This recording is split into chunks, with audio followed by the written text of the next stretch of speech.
Has this ever happened to you? You and your friend are just sitting around and you start having a violent coughing fit, feeling like your chest is about to explode?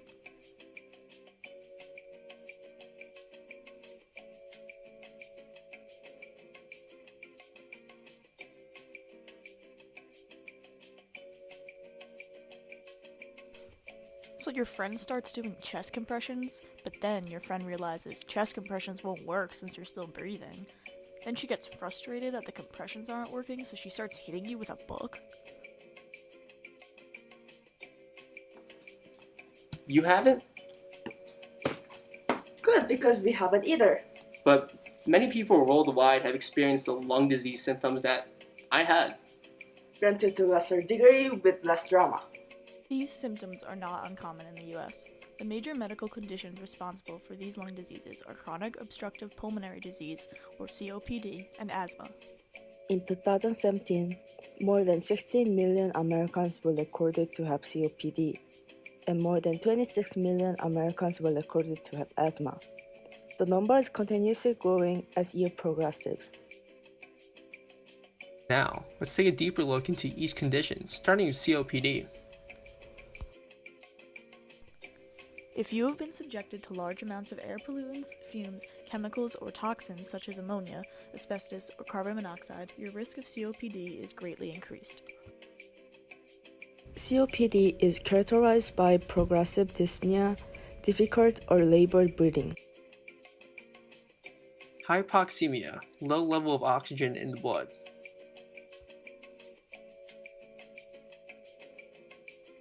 Hyperventilation, insufficient ventilation in relation to metabolic needs, causing the CO2 to continue to linger in the body.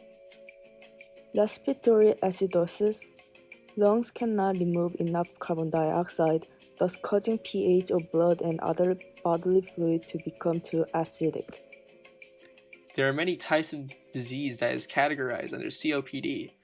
One of the major types include emphysema, characterized by the destruction of the gas exchanging tissues, alveoli of the lungs, resulting in abnormally large air spaces.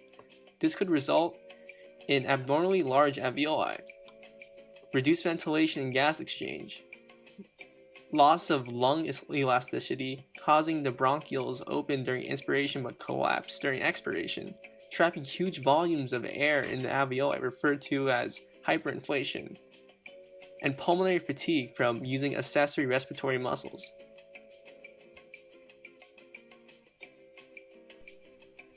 Another major type of COPD is chronic bronchitis, the inflammation of the bronchial tubes that causes excess mucus production resulting in reduced ventilation and gas exchange.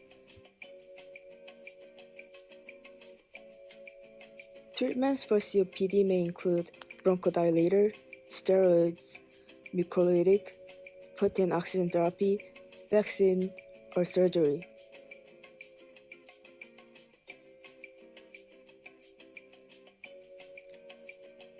Asthma is a condition where the inside wall of the airway, bronchial tubes, become inflamed, narrowed, and swollen, and the membranes secrete extra excess mucus, which makes it difficult to breathe.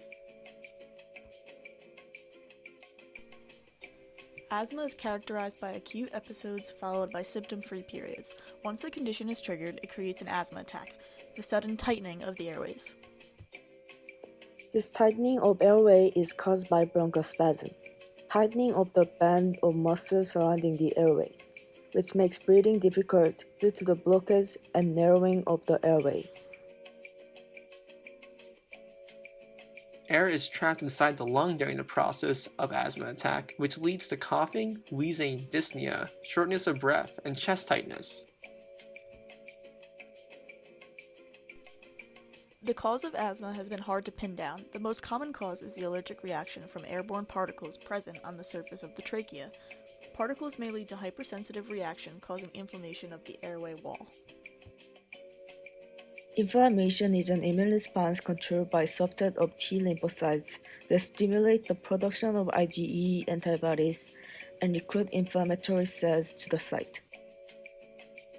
This allergic reaction may result from pollen, smoking, pet dander, exercise, cold or the flu, dust, mold, changes in weather, laughing or crying hard, extreme emotions in general, airborne chemicals.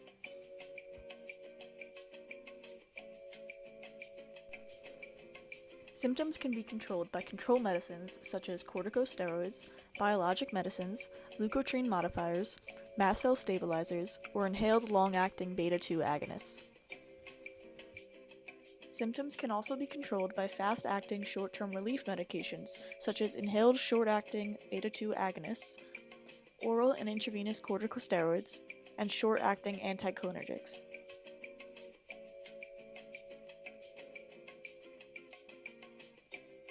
If you or a loved one is experiencing symptoms such as these, contact your doctor immediately. Remember, the textbook is not the best solution for lung diseases. Having proper treatment is.